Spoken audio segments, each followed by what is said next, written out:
As a Christian, you should know never to pray a prayer that condemns you to judgment. Most Christians make this error. All in the name of spirit-filled, you make prayers that put you in the battlefront and keeps you battling for the rest of your life. Most Christians make this mistake.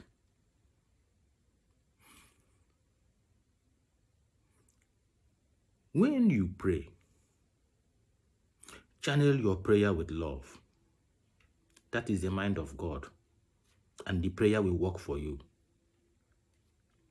That is the major hindrance to most people's prayer, because you do not channel your prayer with love. Your prayer has other issues attached to it that you're praying for. Most Christians, the only prayer that they have to pray for their enemies is for their enemies to die. And yet you are someone else's enemy. So let us put this into perspective. If you pray for the death of your enemy, and one way or another, it happens, and the prayer is answered, and your enemy dies, please, I want to ask you, what prayer do you have to stop someone who you have offended that has also asked for your death in return? If God is a just God that will keep people who offend you, why will he not kill you when you offend other people? How can you consider yourself that you're a Christian, that you're a man of God, a woman of God, from the pulpit of God, the church which is established by Jesus Christ, which represents love, and what you bring out of your mouth from that pulpit that represents love is all wickedness and hatred? The only judgment you have for those who have sinned against you is for them to perish. Meanwhile, you are not just. Meanwhile, you are not righteous. Meanwhile, you offend people and beg for forgiveness. Meanwhile, you do things wrong and expect to be forgiven. But your prayer for those who offend you is for them to die. Why won't you be in constant battle when you offend other people? And naturally, those people you offend, because what you love is what you attract. Since you love to keep people who offend you, automatically those you offend would also like to take your life. So after praying one prayer of killing one enemy, you have to pray a lot of prayers to secure yourself from your own enemies, the enemies that you have brought upon yourself. Because if you are preaching the word of Jesus Christ, which is love, I don't see how you can be wishing the death of another man. Jesus, who you claim is your father that you follow, came here and died and laid his life for people who are more wicked people like you. Wicked people like you. Wicked people like you who are not just.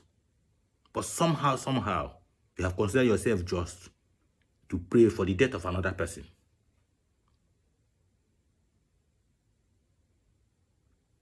And you're holding your Bible so tight, I am a Christian, I'm the child of God.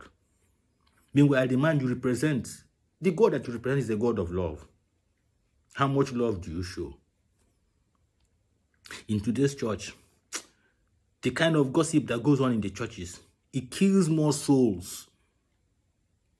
It kills more souls within the church. People are committing abomination inside the church. Inside the church that men plot against men. Inside the church that brothers plot against brothers. Inside the church that sisters plot against sisters. Some people come to church to seek succor. To seek some form of, being whole. They come into some churches like this. My God. The wicked tongues of men and women will drive them out, back to the street. You that you know you're a Christian, before you were a Christian, you were in the world, you were as wicked as you were. You have now become a born-again Christian. Instead of you to leave all those your wickedness behind, you have converted them and turned them into Christian wickedness, where you judge other members of the church to consider who is righteous and who is more righteous than the other. Meanwhile, you are not righteous. Where you people gather to take decision on another church member because his sin is different from your own sin. Wickedness awaits you. Wickedness awaits you. Inside the church of God, you people are releasing the wickedness that cannot be spoken with mouth. People come to church on the Sunday to come and worship God. They leave the church, going back home with a broken heart because of the wickedness inside the church, inside the place that is supposed to represent love.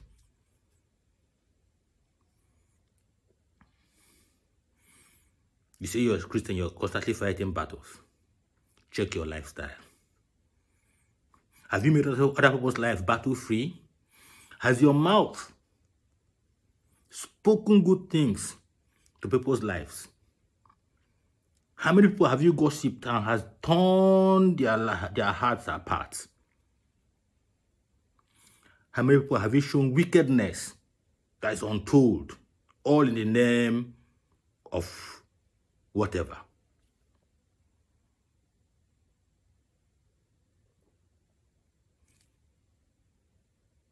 If you love to kill people who offend you, then death awaits you, because the God we serve is a just God.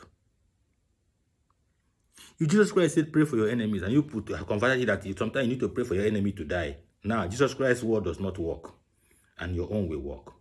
It is now your own that is the ultimate. If God honors your prayer to kill your enemy, please, my dear, tell me, why will God not honor your enemy's prayer for you to be killed?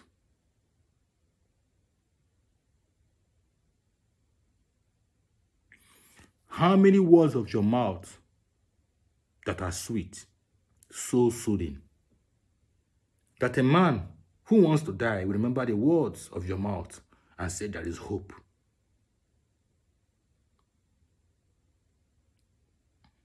How many people do you put sword in their hearts inside the church where there's supposed to be love?